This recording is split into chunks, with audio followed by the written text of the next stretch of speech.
Welcome and thank you for standing by. At this time, all lines are in a listen-only mode. During the question-and-answer session, you may press star 1 on your touch-tone phone if you would like to ask a question. Today's conference is being recorded. If you have any objections, you may disconnect at this time. I would now like to turn our meeting over to Ms. Loretta Jackson-Brown. Ms. Jackson-Brown, you may begin. Thank you, Priscilla. Good afternoon. I'm Loretta Jackson-Brown, and I'm representing the Clinician Outreach and Communication Activity, COCA, with the Division of Strategic National Stockpile at the Centers for Disease Control and Prevention. I'm delighted to welcome you to today's COCA call, Measles 2015, Situational Update, Clinical Guidance, and Vaccination Recommendations. We are pleased to have with us today Dr. Jane Seward from CDC. She will provide information on the current measles situation in the U.S.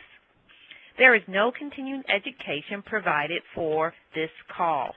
The PowerPoint slide set and webinar link are available from our COCA webpage at emergency.cdc.gov/COCA. At the conclusion of today's session, the participant will be able to describe the current measles situation in the United States, discuss the clinical presentation of measles and the clinical guidelines for patient assessment and management, identify CDC vaccination recommendations, and outline CDC measles resources available for clinicians. At the end of the presentation, you will have the opportunity to ask the presenter questions. On the phone, dialing star 1 will put you in the queue for questions. On the webinar, you can submit your questions by clicking on the Q&A tab at the top of the webinar toolbar. Today's presenter, Dr. Jane Seward, is the Deputy Director of the Division of Viral Diseases in the National Center for Immunization and Respiratory Diseases at CDC. She obtained her medical degree from the University of Western Australia, her clinical training in pediatrics and infectious disease at Tulane University, and her master's degree in public health and epidemiology from Emory University. Her public health career has spanned both domestic and international arenas in the fields of maternal and child health, birth defects, nutrition, and immunizations. Since 1996, Dr. Seward has worked at CDC in the field of immunizations. She is an internationally recognized expert in vaccine-preventable diseases, including measles, mumps, rubella, varicella, herpes zoster. At this time, please welcome Dr. Seward. Good afternoon, and thanks for joining the measles update today. A reminder that at CDC IZ Learn is live tweeting the event this afternoon. So we'll go right into the update. I'll start with, I'll be covering measles and the disease, including complications. I'll then be talking about the global situation for measles, covering measles epidemiology in the United States over the time since the vaccine was introduced, then focusing on measles epidemiology since measles elimination, and then with a focus on the last 2 years, and then updating you on MMR vaccine recommendations and clinical guidance.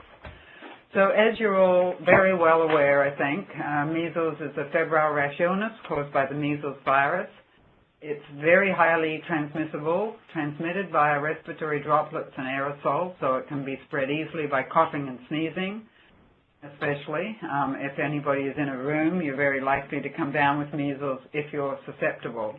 It is contagious from 4 days before to 4 days after rash onset. With an R of 0 of 12 to 16, that means that in a susceptible population, you expect 12 to 16 cases for every case of measles. So one case can infect 12 to 16 secondary cases. In households, the secondary attack rate in susceptible household contacts is 90% or higher. Measles has a very distinct clinical course. It starts with a prodrome of fever, which can be very high, up to 105 or even higher degrees Fahrenheit. And then the hallmark in the prodrome are the 3 C's: cough, coryza, and conjunctivitis.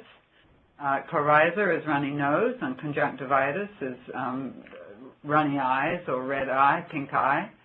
And then if people know to look for this and know how to recognize, there can be a very characteristic ananthem or spots on the mucous membranes inside the mouth called Koplik spots.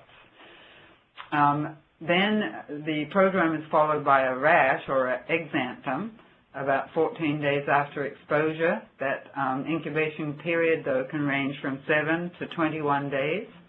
The rash is macular-papular. It spreads from the head and trunk down to the extremities. In severe cases, can become confluent, and it lasts 5 to 6 days and fades in the order of appearance. Measles can have some very severe complications, which is why the vaccine got developed, especially in children under 5 and in adults.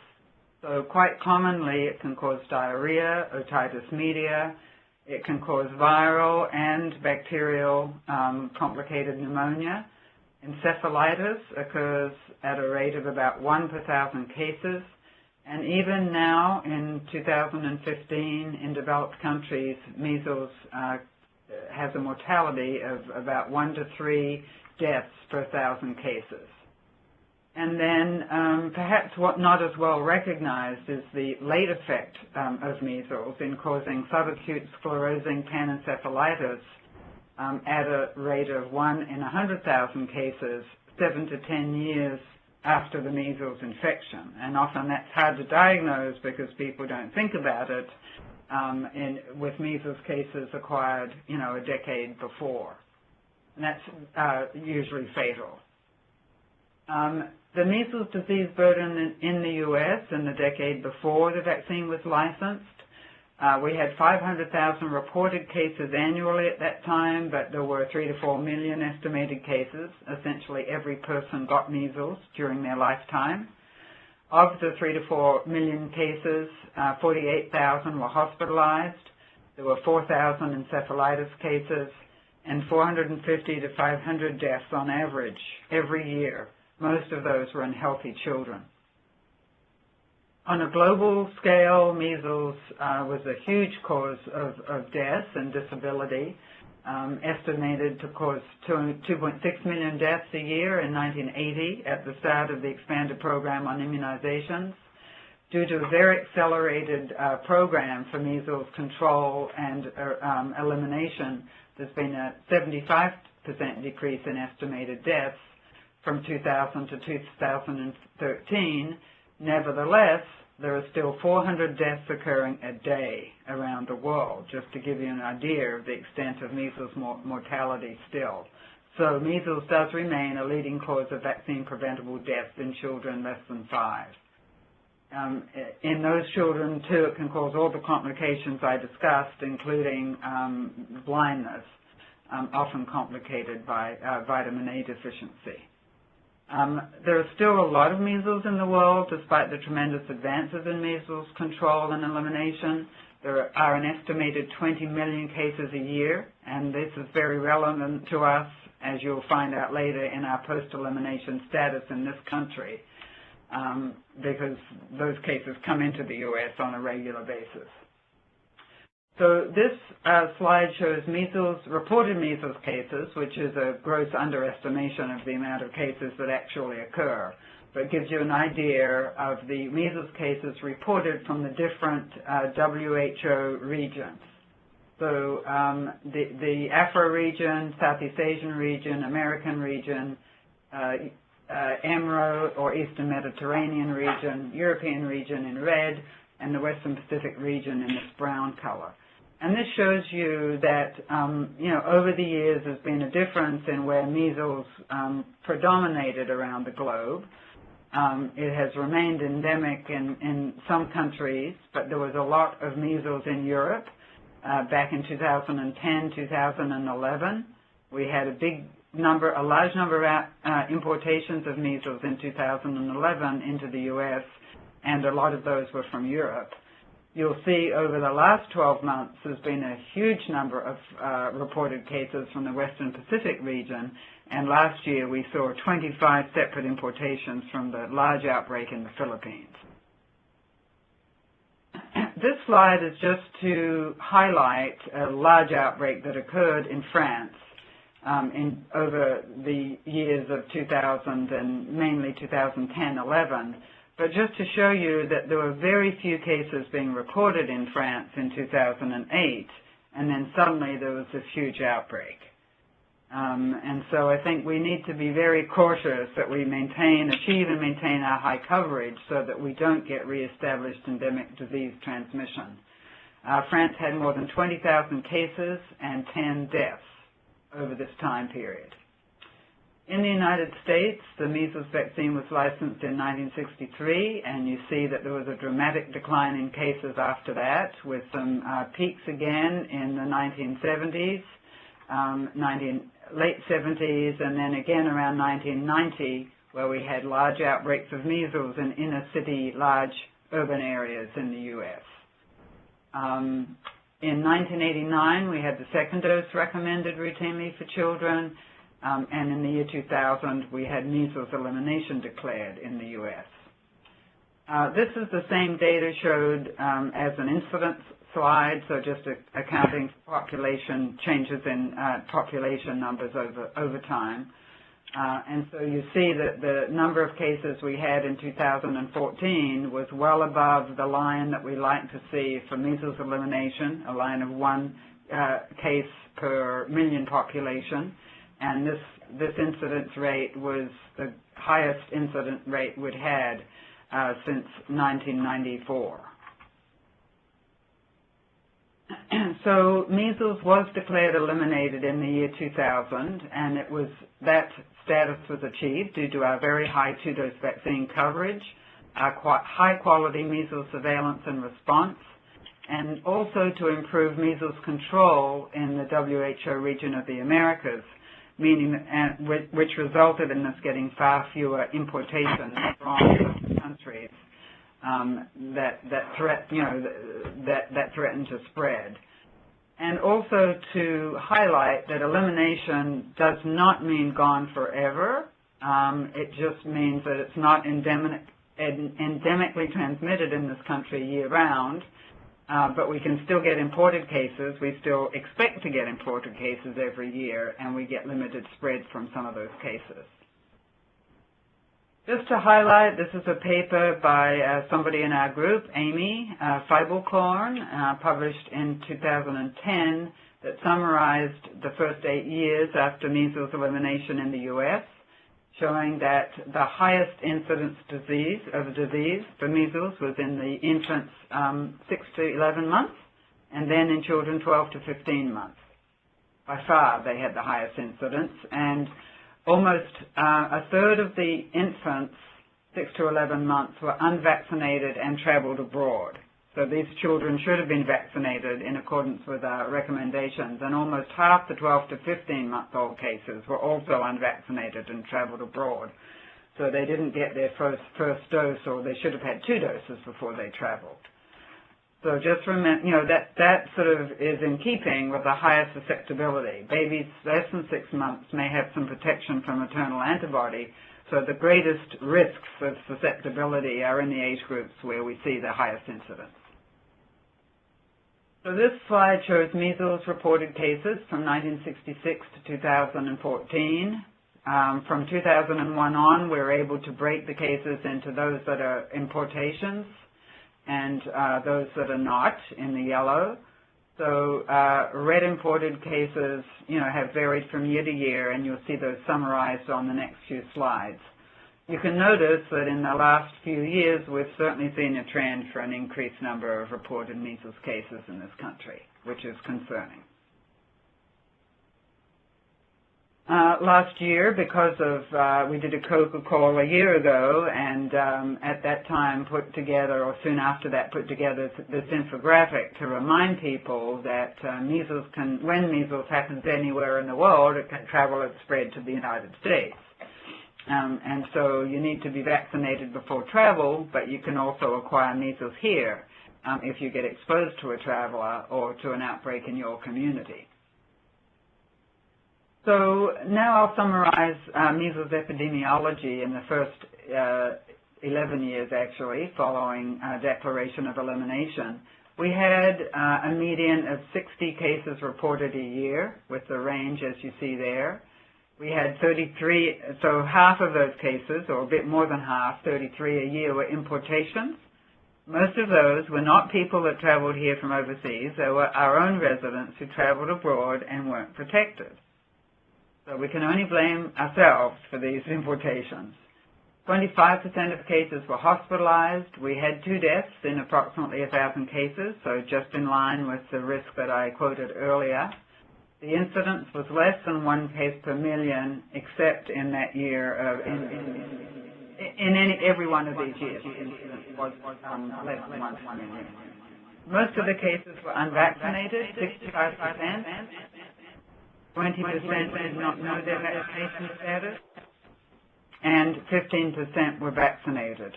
Most that did not know their vaccination status were adults. So this is a call out to those adult providers to try to do your best to get adult vaccination records and get them in a registry if you have one. We had 4 outbreaks of measles a year, ranging from 2 in a small year to 12 outbreaks in a large year. The outbreaks were small, with a median number of cases of 6.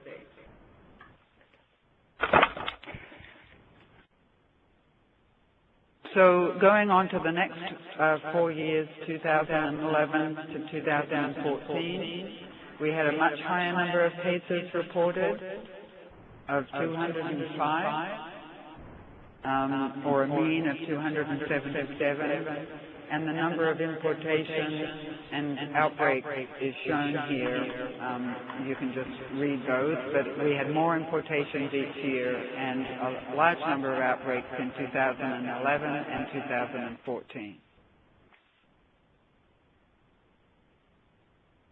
One of our very important tools for linking outbreaks or linking cases that occur is measles genotyping, and this is why it's very important for physicians to get viral specimens for both PCR testing or virus isolation if possible, but also for genotyping. And so this is a slide showing the distribution of measles genotypes over the last 12 months. Around the world, and not surprisingly, the U.S. gets lots of different genotypes because measles can come from lots of different places. So this slide shows cumulative number of measles cases by month of rash onset from 1997 to 2014, and you can see that again, this is just a different way of showing that the last few years, 2008, then 2013, 2011, and then 2014 very dramatically had a lot more measles cases than previous years. And where are we for 2015? In the first month, we've far exceeded any of the years that are on this graph, which, as I said, is quite concerning. So just to summarize briefly measles cases last year, in 2014, these are provisional reports to CDC through the end of the year. That number may change before final publication in the MMWR. We had 644 cases reported from 27 states, and this included 23 outbreaks. We had 60 importations that we detected and a number that we missed because we had imported virus cases, cases where we could identify a genotype but no known link to an importation. So among those 60 importations, 25 were from the Philippines, 9 were from India, and 91% of them were among U.S. residents. Almost all our cases were associated with known importations. We had quite a low rate of hospitalization last year, and this was mainly due to a very large outbreak among the Amish population in Ohio, where a smaller percentage of those cases were hospitalized. So considering cases in U.S. residents where we can check vaccination status more carefully, 77% were unvaccinated, 15% didn't know their vaccination status, and a minority were vaccinated. And among the unvaccinated, almost 80% were people that chose not to be vaccinated because of personal belief exemptions. 8% were too young to be vaccinated. So where did the measles importations come from? Well, all over the place, as you can see here. I've already mentioned the Philippines. You can see the Western Pacific region really on fire with measles last year. They had this huge outbreak in the Philippines. China's had a resurgence of measles. There was an outbreak in Vietnam and an outbreak that we assisted the Federated States of Micronesia with. But it came from Europe and other parts of the world, including India. So now to 2015, we've had a very large multi-state outbreak that started in California on December the 28th. And as of last week, since the 28th of December, 125 people from 7 states were reported to be part of this outbreak, linked to amusement parks in California. For the year as a whole, we've had 141 cases, and these dates start on January the 1st. So in addition to the 7 states that I mentioned before, we've had 10 additional states and Washington, D.C. that have had measles outbreaks this year. And most of these cases are part of that large multi-state outbreak, but a number are not. We've had 6 importations from a variety of different countries this year. Some other highlights, well, the 6 importations are shown here, the 6 countries. Most of the cases this year are unvaccinated, or a significant number, again, in adults, have unknown vaccination status. Our cases this year are, we have a lot of adult cases as well as children. And we've identified 3 different measles genotypes this year, B3, D8, and D9. Many of you may have also seen in the recent couple of weeks in the media this child care center outbreak in Illinois, where there are 9 confirmed measles cases in babies less than 12 months and 1 case in an adult. And that investigation is ongoing. This slide highlights the largest outbreaks that we've had since measles elimination was declared, the ones that have greater than 20 cases. And you can see that in recent years, since 2013, really we've had a real jump in some large outbreaks, with 58 cases and an outbreak in Brooklyn in 2013, 383 cases in the outbreak in Ohio last year, and this year to date, 125 from the outbreak that started last year. Just to mention that it's a huge amount of work for public health departments to do all the follow-up on these measles cases and contacts and offer vaccine and all the things that they have to do to trace every single person that's been in contact with a measles case to try to shut down these outbreaks. And so that's been documented in some publications that you see here. So now on to measles and MMR vaccines. We have live viral vaccines. As you know, the measles single vaccine was licensed in 1963, and our combination MMR vaccine was licensed in 1971. We don't have monovalent vaccines available anymore, and we also have a multivalent MMRV vaccine available since 2006. Measles vaccine has an excellent safety profile with 50-plus years of use. There is a low risk of febrile seizures in children. You can get temporary pain and stiffness in joints, particularly in teenage or adult women, and there's a known association with temporary low platelet count that can occur. This is one of our most effective vaccines, and so this is why you almost always see measles in unvaccinated people. Measles finds the unvaccinated susceptibles in the population. 1 dose is about 93% effective in preventing measles, and 2 doses is about 97%. So just to highlight the routine recommendations for 2 doses for children and adolescents at 12 to 15 months and 4 to 6 years, with catch-up vaccination as needed. Adults without evidence of measles immunity need 2 doses if they're in a high-risk group for exposure and transmission, which includes healthcare workers, post-high school students, and travelers. Other adults need 1 dose. And then there are specific travel recommendations. So anyone 12 months of age or older without evidence of immunity should receive 2 doses.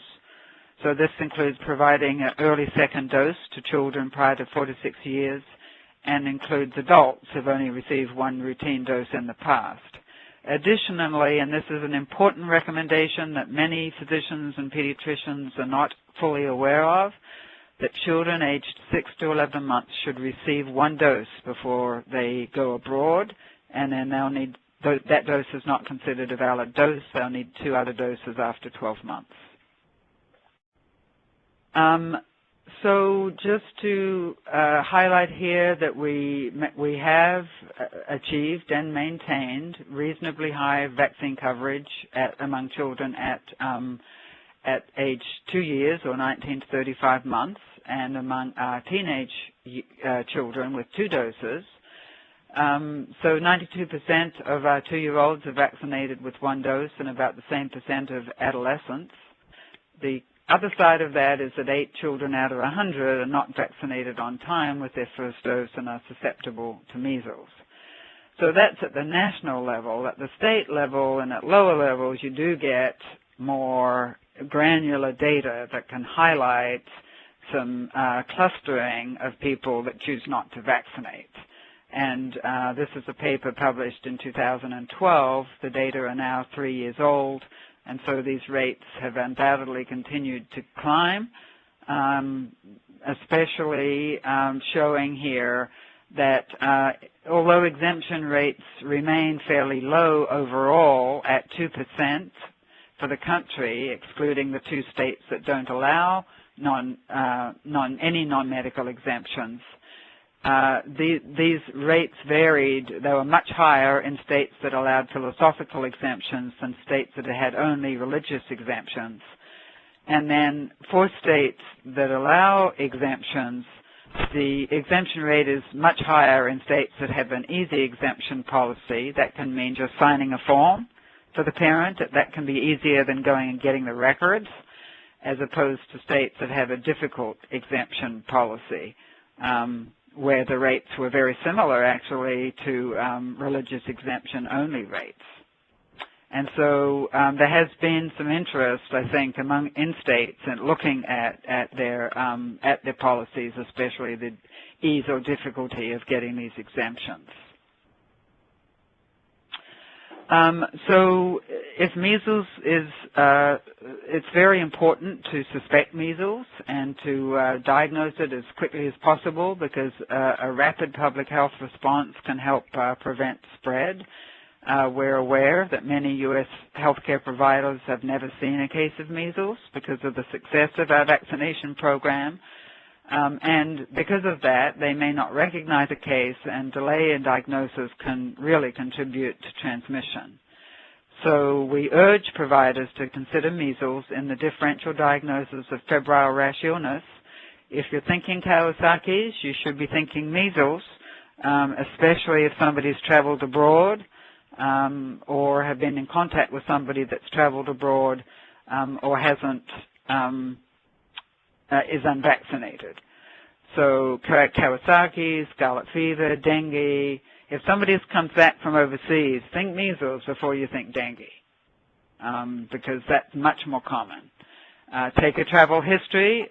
Take a history if they haven't traveled of exposure to somebody who's traveled, or ask if there's measles in the local community.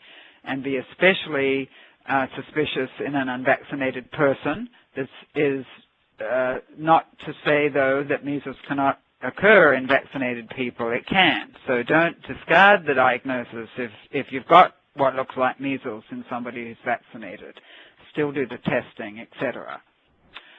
So how do you confirm a measles case? I mean, you use your clinical judgment according to the, the signs and symptoms that I mentioned earlier, but lab testing is available and is needed for confirmation. There's serology testing for IgM, and then we highly encourage viral specimens as well to be tested for PCR and, as I mentioned, for genotyping. Acute and convalescent specimens for IgG may be useful, especially in vaccinated cases. So that first blood, can be sent for IgM, can also be tested for IgG, and then if there's any query about the diagnosis, convalescent sera can be obtained. A reminder that suspected measles cases are considered a public health emergency and should be reported immediately to the local health department. The state health department needs to report a measles case to CDC within 24 hours. So it's on the emergency list of reports to CDC that is put together by the Council for State and Territorial Epidemiologists. The other thing a health care provider should do is to offer vaccine or immune globulin immediately to household members. While they have them in the office, they should check their immunity and offer vaccine or immune globulin to those that don't have acceptable evidence of immunity. Now, acute measles cases that are severe, that is those that are hospitalized, should be treated with vitamin A. And we haven't been highlighting this in the past, so I'm highlighting it today. This will be going up on the healthcare provider webpage. I don't think it's there now, but it should be there by tomorrow if it's not. And this is in line with WHO guidance that's highlighted here at the bottom of the slide, and the AAP Red Book. The online version is available now, the 2015 Red Book, and that text will be updated to exactly match this text. It's always been in the Red Book, but they're going to also add severe measles hospitalized cases. And so children get 2 doses of vitamin A on the day of admission and then on the next day, 24 hours later, and the recommended doses are listed here according to age.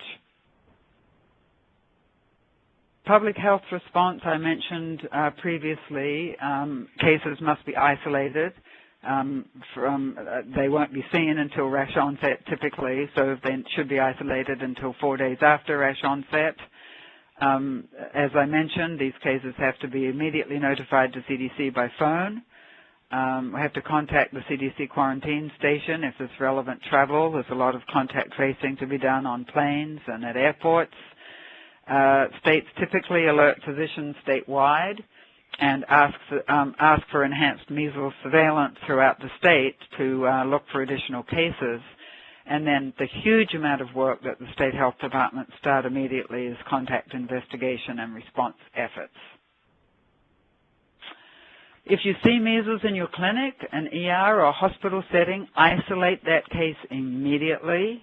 The case should be put in an airborne isolation room, or if you're in a hospital, or in a private room with the door closed if you're in a clinic, and you should mask the patient if that's feasible.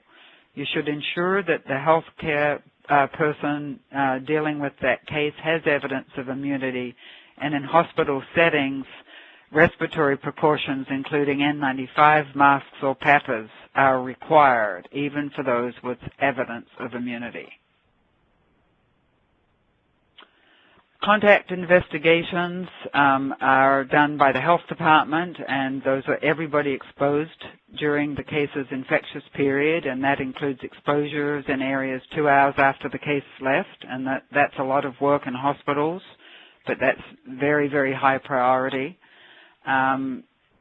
The health department has to get records of vaccination or evidence of immunity for all those contacts, or draw blood to establish evidence of immunity if they can, or else just offer vaccine, which is often simpler. And then, depending on that evidence, they may quarantine contacts who don't have that evidence if those people choose not to be vaccinated or receive immune globulin, which are the two post-exposure prophylaxis options. This table is in the ACIP recommendations at the web link that's shown here. I won't go through it, but it's an excellent, very useful table that I highly recommend that you have taped to your wall to be able to check at any time who has evidence of immunity, what things are acceptable evidence of immunity. And I would point out that history of disease is no longer considered evidence of immunity. It was, but it was taken off the evidence table in 2013. So MMR vaccine should be offered to exposed contacts without evidence of immunity within 72 hours of exposure. They may go back to normal activities, except if they're in a healthcare setting, but they should still be monitored for symptoms. Babies 6 to 11 months can be vaccinated, but be aware that there's a possibility of vaccine rash. And then immune globulin can be given out to 6 days following exposure. The recommended doses are here, and please note that these doses are different from the doses that were in the 1998 ACIP recommendations. So make sure that if health departments are listening in, that you have updated these recommendations on your website. Previously, the recommendation was for 0.25 mLs per kilogram for IgIM and for 100 milligrams per kilogram of IV. So these are higher, and that's because immune globulin now is mainly manufactured from people with vaccine-induced evidence of immunity and not disease-induced. And so please take note of these changes. And so these immune globulin is recommended for people who can't be vaccinated. So you can give it to infants less than 12 months. So 6 to 11-month-olds can get either immune globulin or vaccine. Pregnant women should get this, and they have to get IVIG. It's a large dose, and also severely immunocompromised patients. So just to summarize, measles in the post-elimination era is due to failure to vaccinate. Measles elimination is a global problem. We should expect to see importations continuing, despite tremendous advances in global measles control and elimination. There's still a lot of measles around the world, and a lot of people travel, and measles is just a plain right away. So measles occurs in the U.S. every year. We should expect it to occur in the U.S. every year. It's eliminated, but it's not gone. Maintenance of elimination is a lot of work and effort. It takes smart, thoughtful healthcare providers to recognize a case. So we rely on you all in your offices to recognize these cases, to think measles if you see a rash with fever in someone who's traveled, to do your best to vaccinate all your patients, and to be, providing as much information as you can to parents who may have concerns about vaccination. And then, offer measles, maintaining elimination does need advanced laboratory techniques, which we can offer here at CDC as well as at some state health departments. And we have updated a lot of materials on our website. So we have updated outbreak and case information available, where they're updated weekly now at the website shown here with a map showing the measles cases that are linked to the California amusement park outbreak. We have updated resources for healthcare professionals shown at this website here.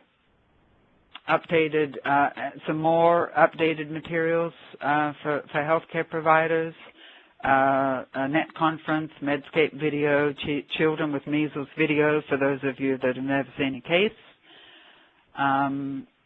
More information and resources for healthcare providers, banners, fact sheets, informations to use to have discussions with parents and patients about measles. So some of those are just great tools for you to use. And then finally, resources for parents and caregivers. We've got a great new infographic that you can see here. Measles isn't just a little rash. We've got some other great materials that you can look at, including materials in Spanish. And I'd like to acknowledge a lot of people out there in the state and local health departments who are doing all the boots-on-the-ground work and all the stuff at CDC here that have helped. Thank you. And with that, I'll take questions. Thank you, Dr. Seward, for providing our COCA audience with such a wealth of information. We do understand that some of today's participants have experienced technical difficulty when attempting to access the audio portion of today's webinar. Please note that the recorded webinar, along with the transcript and an audio, will be posted to the COCA call webpage for today's call.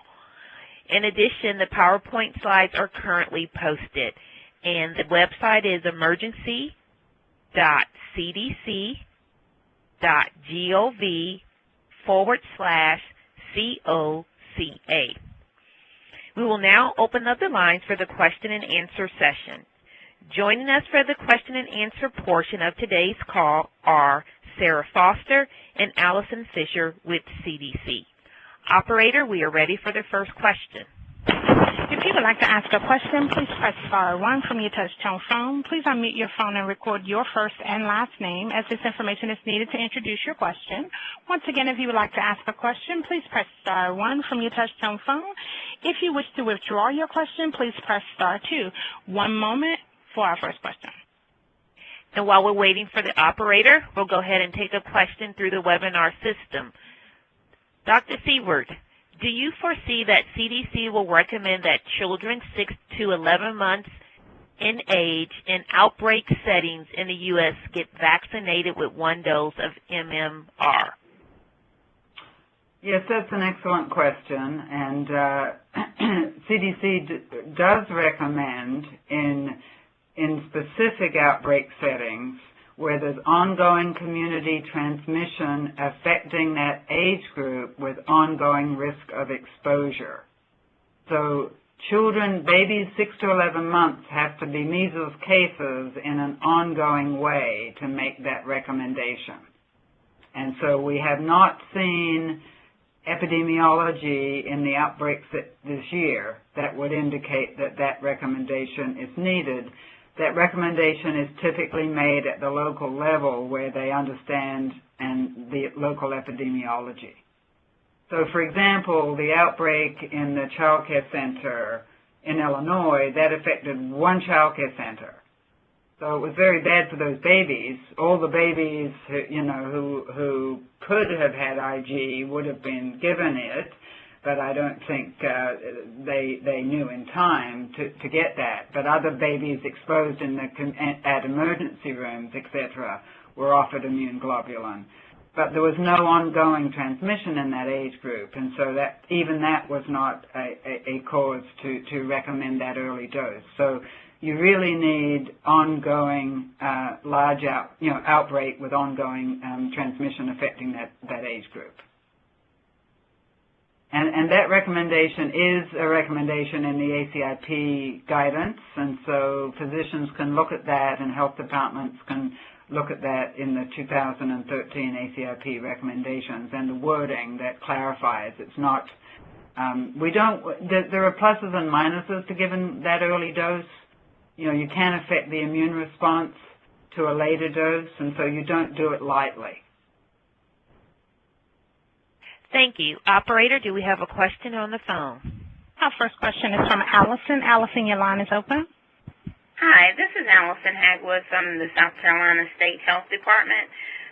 What are the PPE recommendations for ambulatory providers that do not have access to the fitted N95 mask, and are there any alternative options regarding PPE? Well, if you don't have access to N95, the best thing you can do is just mask yourself and the patient, if possible, if the patient is able to tolerate a mask, and close the door. Okay. And avoid people coming into the room who don't have evidence of immunity or a mask on. Okay, thank you. Our next question is from Diane. Your line is open.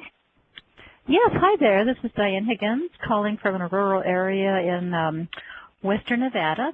Of the percentage of children in that recent Disneyland outbreak, what percent roughly had already been vaccinated against measles?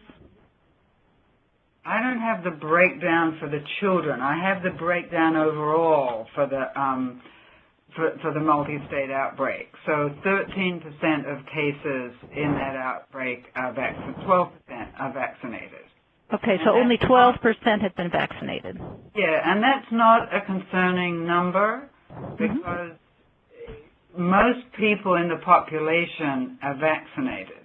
And so if you sort of do the math of, say, 1,000 people in the population and maybe 900 of them are vaccinated, and they may have a 3% failure rate, and that'll add up to 27 people getting measles, and 100 people are unvaccinated, and 90% of them will get measles if they're exposed. You're going to have 90 unvaccinated cases and 27 vaccinated cases. So about a quarter of your cases in that case will be vaccinated. So it's a function of high vaccine coverage and a low failure rate that gets us that proportion vaccinated. All right. And may I ask one more question? After placement of a purified protein derivative tuberculosis skin test, what's the wait period for giving the MMR? Our public health, our county public health people have given us different answers. One said they can be given simultaneously. The other one says they have to wait for a week after they have the PPD to get their MMR vaccine. What's the verdict on that, please? I'll need to get back with you on that. I don't have that at the tip of my tongue. Hang on. Okay, wait a minute. Maybe I do. Okay. So, MMR vaccine might interfere with the TB skin test, and so if it is to be performed, it should be given either any time before, so before the vaccine, simultaneously with, or at least 4 to 6 weeks after. I get it. Yeah. So the PPD could be placed at 10 in the morning with the MMR being given at 2 in the afternoon. Yes. Okay. All right. Well, thank you so much for giving such an informative conference. We appreciate it. Thank you for listening in. All right. Bye-bye. Mike, your line is now open. Jane, can you comment on the utility and what types of serology you can use, because this is obviously the alternative to immunizing people, if in doubt. Sorry, I don't quite understand the question. What specific serologic tests are readily available without long time delay, because that's the alternative to, when in doubt, immunizing if you can. Oh, correct. If you don't know evidence of immunity. So if you have, people exposed to a case and you don't have a vaccination record, so evidence of immunity can be age-appropriate vaccination. So if you've got a record, they're fine. If you don't have a record, then if they're born before 1957, they're fine. We're considered to be immune. So you don't need anything for them. And then others, you can do a serological test if you are confident that you'll get the result quickly and that person will come back into your office for the result. And it's just a commercially available IgG test. If there's any question about whether the patient will come back, then, and it's often easier, it might be more expensive to do a test and then have another office visit than just to give an extra MMR vaccine dose. Yes. It's safe to give an extra dose, and it may just be easier. Comment, and it also has the advantage of providing a boost in immunity to mumps. Absolutely, good point.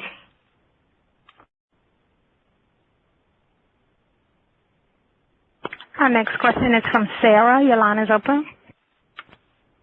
Yes, you kind of just answered this a little bit, but I just want to make sure, because we were under the assumption that with this outbreak situation, when you have a patient, even somebody who was born before 1957, if they did not have immunity, evidence of immunity, whether that would be the, the blood draw for that, or having documented 2 doses, because of the 70-year-old patient who was infected, that we were still supposed to give them 1 booster. Is that not the case?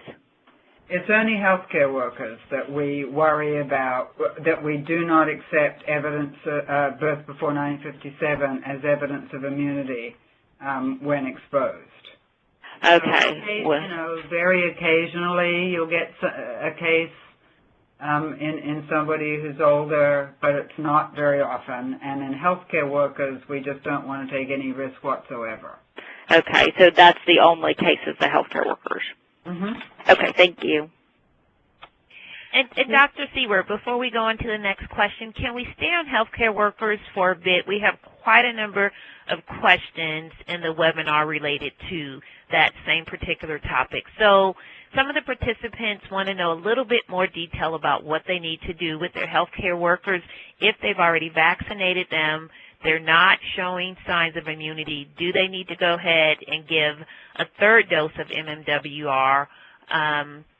And also that lack of documentation, and if they have a negative rubeola titer with 2 documented MMWRs, will that trump the titer? So they have some ongoing questions about what to do with healthcare workers and when they're able to actually come back to work and what's considered immunized.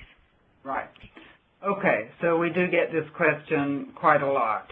Firstly, it's very important to document your status of all your workers before you have a situation of exposure, because it's very difficult to go running around and find all the records, especially if you don't have electronic records, once you have an exposure in a healthcare setting.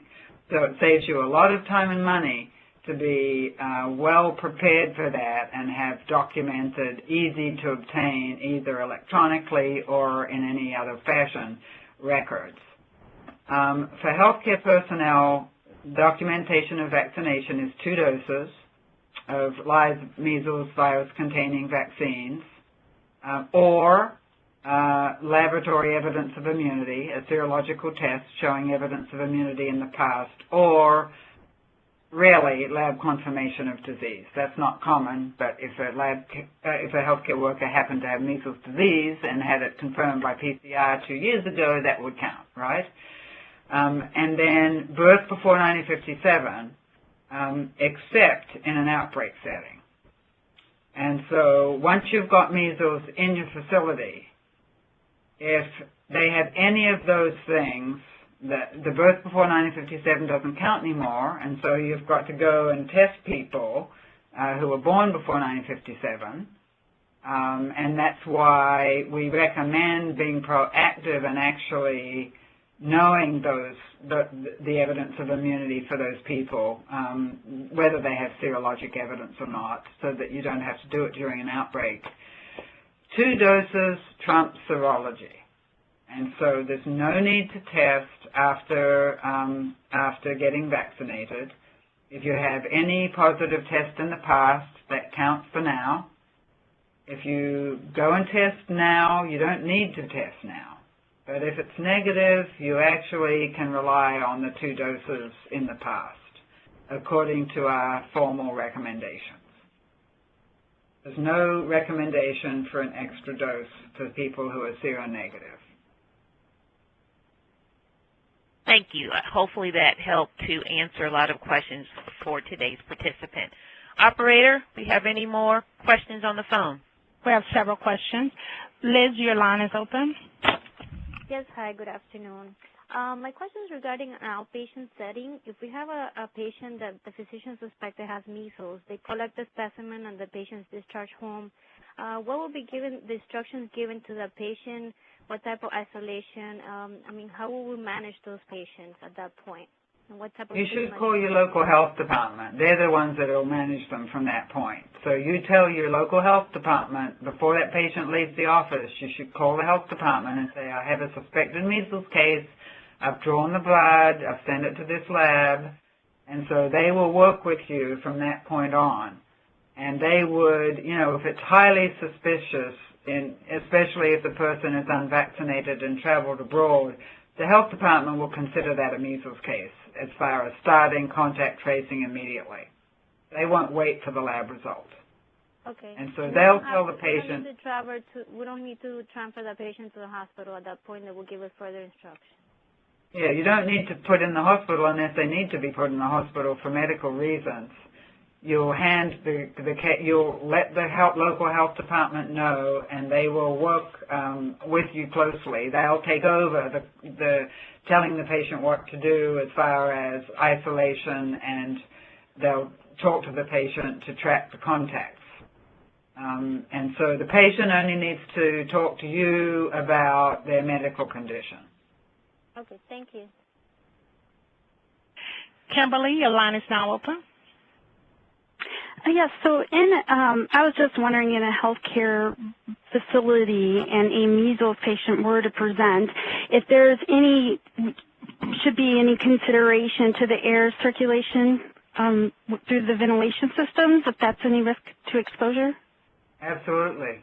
So you need to talk to your engineers in the facility, and they'll tell you where that air, you know, how widely that air might have circulated, and any place that it has circulated in the last 2 hours is at risk for exposure. Okay, so like in the clinic setting that you had mentioned and you shut the door, you really should be evaluating off of those air circulation. Yes. Or where that might be. Thank you. I was thinking clinic by outpatient, sort of private clinic for that. In a hospital, if it's a clinic, yes, you should be talking to you would have a air isolation room, I would imagine, in that kind of setting.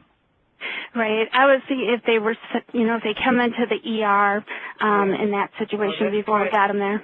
Right. It's a lot of work in a hospital. It's a lot of work. I mean, the priority for contact tracing is, you know, who's the most likely to be truly exposed, right? Have a very high chance of being sick if they come in contact with a case. And it's the people in the household, and it's that you worry about people in healthcare settings. Because you've got children under one in doctor's offices, you've got leukemic and cancer children in pediatric hospitals who can't be vaccinated. And that's the priority for contact tracing, those two groups right there. And we've had a lot of discussions, too, in our clinic settings, especially where there's, you know, for pediatrics and so on as well. Mm-hmm. Right. Yes, no, it's a lot of work. I mean, we've had, you know, we have many anecdotes of children being infected in doctors' offices. Okay, thank you. Dr. Seward, can you, while we're on again hospital settings or healthcare settings, can you re-emphasize some of the points you made earlier in the slide to clarify? We got questions about that in general. When do healthcare workers need to put on an N95 or a PAPR? When do we need to identify those healthcare workers who are immunized? That versus a hospital setting versus any other type of healthcare setting. There's confusion about clinics, doctor offices, and what they need to do. Well, the recommendation is an N95 mask or PAPR. We realize that that's unlikely to be available in a private doctor's setting. But in any hospital where those are available, they should be used the minute you suspect a measles case. So you may not suspect a case until you walk into the room, examine the case, and here's a child sitting with a high fever, a maculopapular rash, cough, coryza, conjunctivitis, and they traveled to the Philippines 2 weeks ago. So you should go on high alert if you see that kind of patient. You should walk out of the room, get on an N95 mask or a PAPR before you go back in, notify the person in the clinic or in the emergency room that you've got a suspected measles case. And so everybody who goes into the room should be appropriately protected, and ideally also have evidence of immunity, be appropriately vaccinated, which they should be anyway. But in addition, it's recommended because measles vaccine is not 100% effective. It's very effective, but not 100%. And there's healthcare workers are at risk of exposing people who could get seriously ill with measles, compromised patients. And that's the reason we have such high, standards of infection control in addition for healthcare workers. In a private clinic, if you're in a doctor's office and you've got five exam rooms, if somebody walks into your waiting room, the nurse should be trying to triage people that look acutely sick and getting them into a waiting room and not having them sit in a general waiting room for very long. But if somebody has a febrile rash illness, they should be, again, taken out of the general waiting room as soon as possible and put in a room with the door closed. And in a doctor's office, do whatever you can, put on a mask, get the patient out of the general waiting room, and advise your patients, especially unvaccinated patients. If you've got people that refuse vaccines, they should be told, if they travel and come back with a febrile rash, they need to call you, not just show up. They should call you and warn you that they'll be coming in, and you should try to see them at the beginning of the day or the end of the day, bring them in a different entrance, do whatever you can to minimize exposure to other people in your waiting room. Thank you. Operator, do we have more questions on the phone? We do. Shigar, your line is now open. Hi, what if someone was born before 1957 and wants to travel? Do we still give the vaccine to the patient or not? No, you don't need to be vaccinated if you were born before 1957. And Dr. Siebert, talk about that in a little bit more detail. You have about 4 questions on the webinar system, and folks are still a little confused about why 1957. Okay. Yes. Well, so measles is a very highly infectious disease. And so before the vaccine was used, most children got measles before they were 10. Many got it before they were 5. So there were hardly any adults who were susceptible. And so the measles vaccine was licensed in 1963, but it didn't really start to get used to a great extent for a few more years than that. And so basically they went back to birth 6 years before the vaccine program started, or about 10 years before the vaccine got used to any large extent, and figured that anybody born before that had already had measles before the vaccine was used widely in the country and were already immune. And then later serological studies verified that, showing that more than 95% of those people were immune. And so those people, we consider them immune. They don't need to be vaccinated. If they're a healthcare worker, we do have additional recommendations for, we say in our ACRP recommendations, for unvaccinated personnel born before 1957 who lack lab evidence of immunity for measles, mumps, or rubella, healthcare facilities should consider vaccinating people at the appropriate interval. And that's because in an outbreak, you'll have to vaccinate them. So it may be easier to do it before an exposure occurs. You don't have to. That's why it says you should consider. But in an outbreak, it's recommended. And so if you weigh up, is it easier to just hope you won't get exposed in your facility for those people, or is it easier to have on record whether they've got lab evidence, serologic evidence of immunity? Thank you. Hopefully that helped a lot of our listeners today. Operator, do we have another question on the phone? Cindy, your line is now open.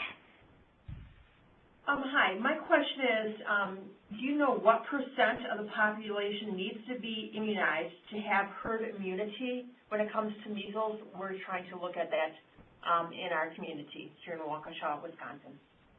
Yes, you need a population immunity level of 92 to 94% to interrupt transmission in the community, and that requires 95% or more of all your children and adolescents, at least, having 2 doses of MMR vaccine.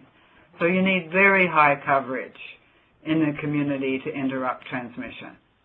That needs to be in every community. And so if you have, a state coverage of 95%, but in a local county or, some schools, it's much lower than that. Those schools are not going to be protected if measles comes in there. The community, the herd can't protect them. Thank you very much. That was just the answer we wanted. Okay. Ellen, your line is now open.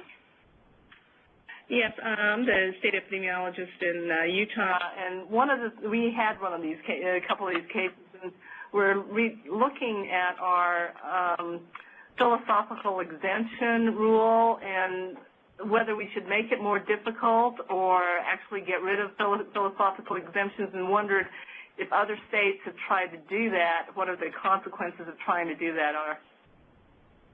Well, we could put you in touch with some other states that have done that. I mean, California actually made an effort to tighten up their philosophical exemption, and some other states are considering it right now. And, different ways they've done it are things like requiring a notarized statement that you've read, educational information, that you're informed about the seriousness of measles disease and the, safety and effectiveness of MMR vaccine. Some states require, watching a video and signing that you realize that, you're putting other people at risk in the community. There are lots of different approaches that states have taken. So we'd be happy to put you in touch with some particular states if you'd like. If you could just send, I know I've got your email address, so we can follow up with you after the call. Thank you. Our next question is from Michelle. Your line is open. Thank you. Should adults in their 30s who were vaccinated once with the MMR at 15 months of age receive a second dose of the MMR? Not unless they're in a high-risk group. So the high-risk groups in adults who have a greater risk of being exposed or having serious consequences if they become a case. Healthcare workers, students in post-high school educational facilities, and international travelers. Thank you. Other adults just need 1 dose. That exactly answers my question. Thank you. You're welcome. Jean, your line is open. Hi. I was going to ask a question in regards to a quote from the CDC where it has people without evidence of immunity have been exempted from measles vaccination for medical, religious, or other reasons, and who did not receive appropriate PEP within the appropriate time frame should be excluded from affected institutions in the outbreak area until 21 days after the onset of rash and last case of measles. So having heard that, the recommendations, would that be if you just had 1 case of measles and you have a healthcare worker that's just in the building, but we haven't confirmed their immune status, that they would have to be off work for 21 days, or if we have confirmed their immune status and they've refused the vaccine because of medical or religious reasons, we would have to keep them off work from 21 days, no matter where they work in the institution? Yes, that's correct. And if you want details, the ACIP recommendations for healthcare workers is online on the CDC ACIP website. It summarizes all those recommendations in quite a lot of detail.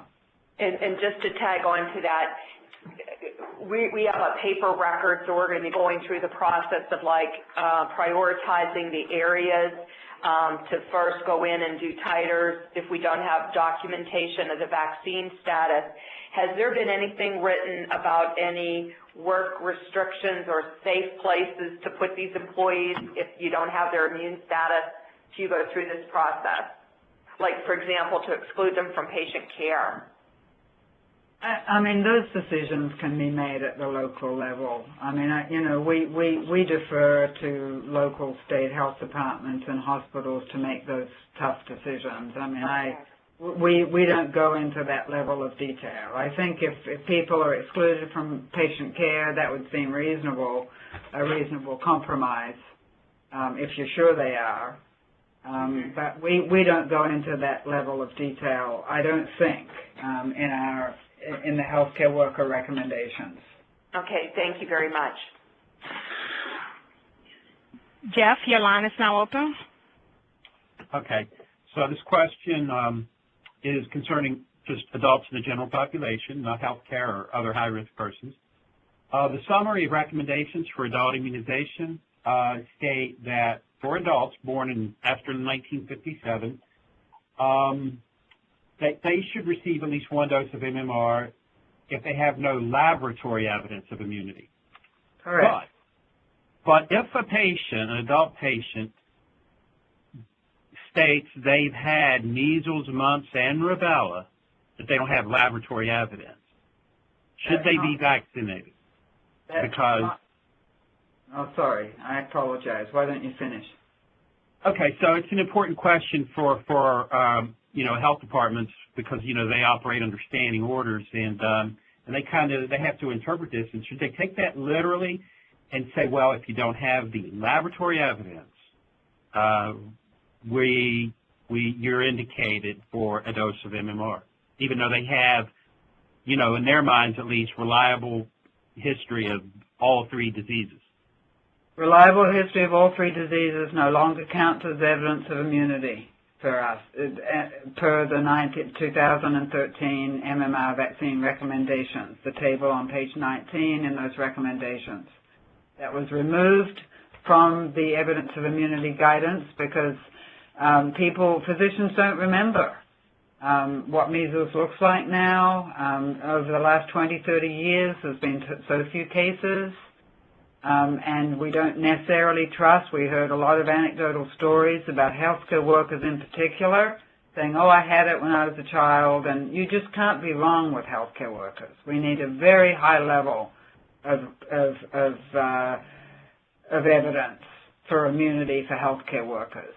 And so disease no longer counts as evidence of immunity. No, okay, so but and neither for the general population either. Neither. Okay. Okay, great. Thank you. Sue, your line is now open.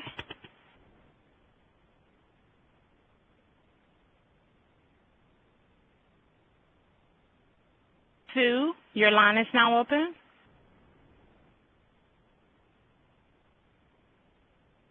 Grace, your line is now open.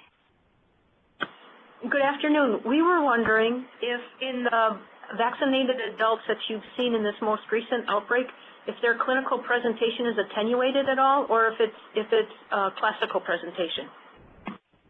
Yes, that's a great question. I don't know the details in this particular outbreak, but over the last decade, we have seen vaccine-modified measles in vaccinated persons. Not always, but it can be modified, and I think it could be missed if you're not in an outbreak setting. So it can be a much more transient rash. The rash may not last for 3 days, which is part of the WHO case definition for measles. The fever may not be as high, and they may not have all the 3 Cs. So high index of suspicion for vaccinated people if they're exposed to a case.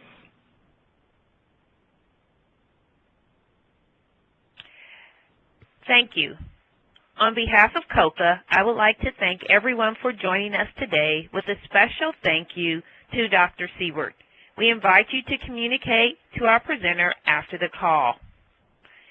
If you have questions for today's presenter, please email us at coca@cdc.gov. Put February 19th, COCA call in the subject line of your email, and we will ensure that your question is forwarded for a response. Again, that email address is coca@cdc.gov. The recording of this call and the transcript will be posted to the COCA website at emergency.cdc.gov/COCA within the next week.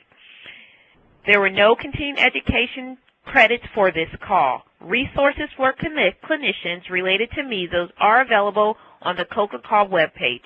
Go to emergency.cdc.gov/COCA, click COCA calls, and then follow the link for today's call. To receive information on upcoming COCA calls, you can subscribe to COCA by sending us an email at coca@cdc.gov and write subscribe in the subject line. Also, CDC launched a Facebook page for health partners. Like our page at facebook.com/CDC Health Partners Outreach to receive COCA updates. Thank you again for being a part of today's COCA call. Have a great day. Thank you for joining. This concludes the conference call. All parties may disconnect at this time.